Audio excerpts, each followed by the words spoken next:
विनोद झांकड़ क्या एनएसयूआई के अध्यक्ष अब नहीं रहेंगे? क्या उनको पद से हटाया जाने वाला है? आज यही सवाल बना हुआ है और फेवरेट हैं सचिन पायलट के, क्या उनको पद से हटा दिया जाएगा?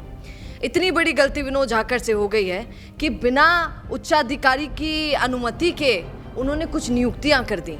ऐसा ही होता है जब आदमी बहुत चलने लगता है, थोड़ा सा लोग भी अप्रिशिएट करने लगते हैं तो हम लोग सोच लेते हैं मैं ही सब, तो फिर उसके बाद ये सब होना बहुत आम बात है। विनोद झांकड़ को लगा ही नहीं होगा कि मुझे पूछने की ज़रूरत है और उन्होंने बिना उच्चाधिकारियों की अनुमति के डिसीजन ले लिया, कुछ नियुक्तियां कर दी।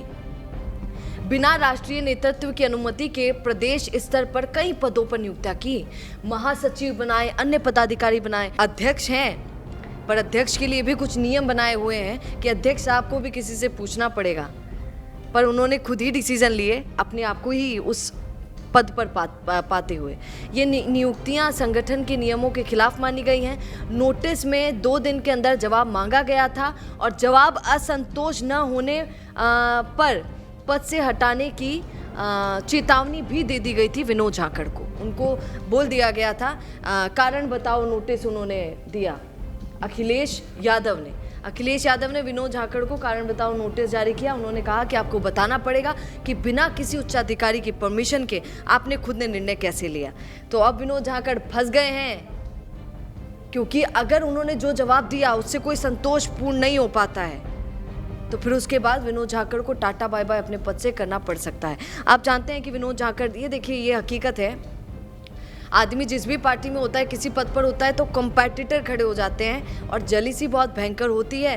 फिर उसके बाद लोग भी ये चाह रहे होते हैं कि हटा तो माँ को नंबर आवे। तो अब विनोद झांकड़ की किस्मत कैसी चल रही है, क्या होगा, देखने वाली बात होगी। क्या उनको पद से हटा दिया जाएगा, ये भी देखने वाली बात होगी। क्या कहेंगे कमेंट जरूर कीजिएगा। नमस्कार। रुकिए और जरा ध्यान से सुनिए। क्या आप हमारी इन खबरों से अपने व्यापार को भी बढ़ाना चाहते हैं? तो आप भी खबरों के दौरान इस तरह के एलिमेंट्स पर अपना विज्ञापन दे सकते हैं, या फिर ऐसे खबर के 1 मिनट बाद अपना पूरा विज्ञापन डलवाएं, जो कि 8 लाख से ज्यादा सब्सक्राइबर्स और फॉलोअर्स वाले द फैक्ट इंडिया चैनल्स और पेजेस से राजस्थान के कोने कोने में पहुंचेगा और इससे आपका व्यापार, ब्रांड सब कुछ बढ़ेगा।